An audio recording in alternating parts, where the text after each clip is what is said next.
वही सेम बात बोली जा रही है कि सत्य एक होता है और लोग अपने अपने बेवकूफ़ी में भूल जाते हैं। बार बार कहा गया है, बुद्ध बोल के गए, बुद्ध के नाम पे प्रथाएं चल पड़ी, कृष्ण के नाम पे, कबीर के नाम पे, गोरखनाथ के नाम पे, बाबा नानक के नाम पे अपनी अपनी प्रथाएं चला रहे हैं सब, पर सत्य नहीं बदलता। वो सब ने सेम बात कही है, बस उसको देखने की जरूरत है। सब ने ईगो की बात की है, सब ने द्वैत की बात की है। जहां द्वैत है वहां दुख है। तो नॉलेज के चार स्रोत होते हैं, चार चीजें होती हैं: प्रत्यक्ष प्रमाण, डायरेक्ट परसेप्शन। ताजमहल के सामने खड़ा हूं, तथ्य बोलते हैं, जैसे मैं ताजमहल को देख रहा हूं। अनुमान, you see smoke and infer fire. पहला प्रत्यक्ष होता है, दूसरा अनुमान होता है, तीसरा उपमान, comparison, you compare living standards of US and India.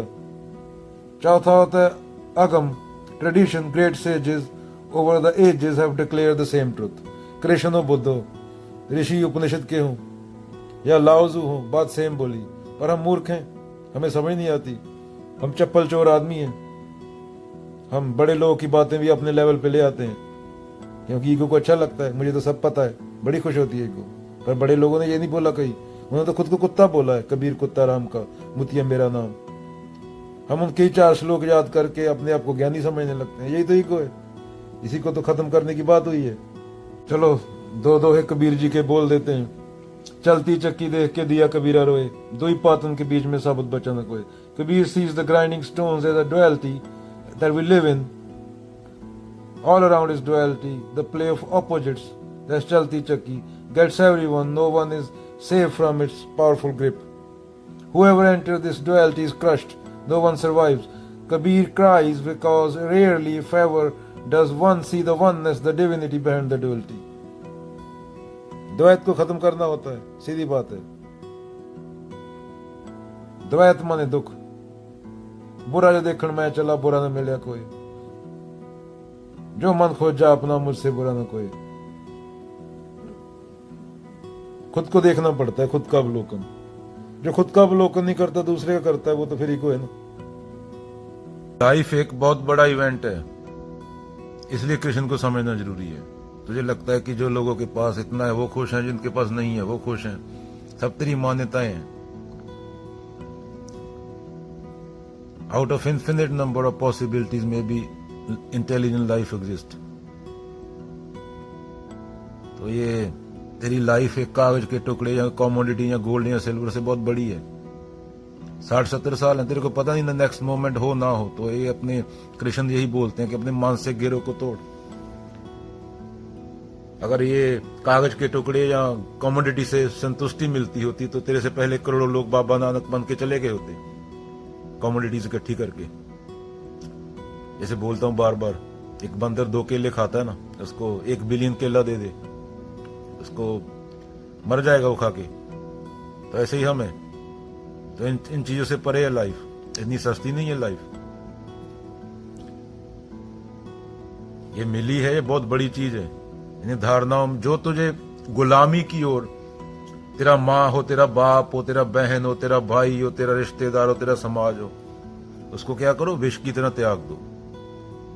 त्याग माने तेरे को उससे कुछ चाहिए नहीं, तो तेरे पे समाज का जोर तभी तक चलता है जब तक तेरा उससे लेन देन है। जब तेरा लेन देन ही नहीं है तो ये नहीं चाहिए कुछ, रखो भाई अपना, मैं खुश हूं। ना ये तुम्हारा घर चाहिए, ना तुम्हारा पैसा चाहिए, ना घंटा चाहिए। जब चाहिए था तब गुलाम था, क्योंकि बचपन में बच्चे को चाहिए होता है। तो कंडीशनिंग तकड़ी कर देते हैं, तू हिंदू है, तू मुसलमान है, ये तेरी आइडेंटिटी है, ये तेरा ये है, ये तेरा वो है, इस चीज को मानना है तूने। अगर ये नहीं माना तो ये हो जाएगा गलत। ऊपर भगवान बैठा है, कोई टोपा डाल के, बंदे जैसा दिखता है वो, तो कुत्ते का भगवान कुत्ते जैसा दिखेगा। तो ऐसे मूर्ख बनाया जाता है, तो बंदा कंडीशनिंग से नहीं निकल पाता, मर जाता है वो 60-70 साल काम करके।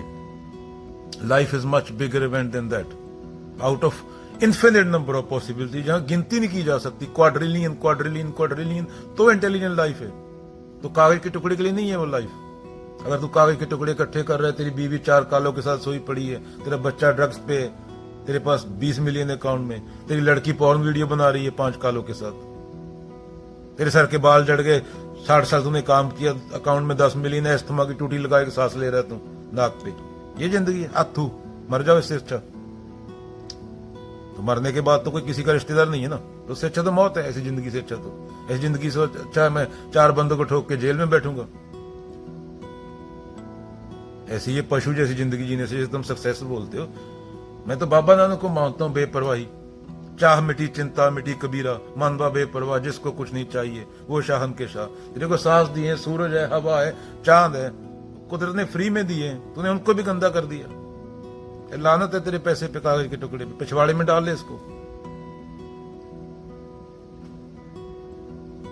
Life is much bigger event than your fucking commodities. ये तेरी ईगो से बहुत बड़ी है लाइफ। सत्य को जानना होता है, अवलोकन करना होता है, और जो सत्य को जानने से रोके तेरे को, वो जहर है। उसको समझाओ प्यार से, क्योंकि तेरा लेन देन रहता है ना, तेरे रिश्तेदार, तेरे माँ बाप, इसलिए तेरा शोषण होता है। बच्चे का शोषण इसलिए होता है, लड़के के लिए दाज इकट्ठा किया जाता है, लड़के के पढ़ाई पे इतना खर्च किया, उसके बदले में पैसा मिलेगा। फिर सास और बहू लड़ते हैं आपस में, एक दूसरे का सर फाड़ते हैं। बाप के मरते ही 2 बेटे, चेता ठंडी नहीं होती है भी, एक दूसरे का सर फाड़ के जेल चले जाते हैं। ये प्रॉपर्टी मेरी, ये तेरी, बंटवारा। तो ये है रिश्तों की औकात, ये धर्म नहीं है। घंटे पे ऐसी जिंदगी नहीं जीनी। गन लो, 4 को ठोको, इससे अच्छा तो। पर गन से 4 बंदे मरेंगे। जो शब्द है इससे 1 मिलियन तक पहुंच सकते हो, ताकि वो जो लोग सुसाइड करते हैं 16-16 साल की उम्र में बच्चे, वो बच सके 4, क्योंकि उनके माँ बाप तो पशु हैं। उन्होंने तो वाइग्रा खाई, गोली, खुजली उठी सेक्स करने की, तो बच्चा पैदा हो गया संयोग से। हो जाता है ऐसे ही। रिक्शे वाले रात को पौआ मार के निकाल देते हैं, तो वेस्ट हो। तो तुम्हें खुद का ध्यान खुद रखना है, अवलोकन करना है हर बच्चे को। जो पौआ मार के रिक्शा चला के पूरा दिन रात को सुंदर मुंदरी मूवी देख के बच्चा पैदा कर दिया, वो क्या अभी उसका बच्चा, वो क्या बच्चे को सिखाएगा? तो ये समाज की असलियत। समाज दोगला होता है, मुंह पे कपड़ा डाल के घूमता है, आगे कुछ और पीछे कुछ और। सत्य तो एक होता है। सत्य को ना किसी कपड़े की जरूरत होती है, तो नंगा होता है। शीशे में देख लो, ईमानदारी से अवलोकन कर लो, दिखा देगा।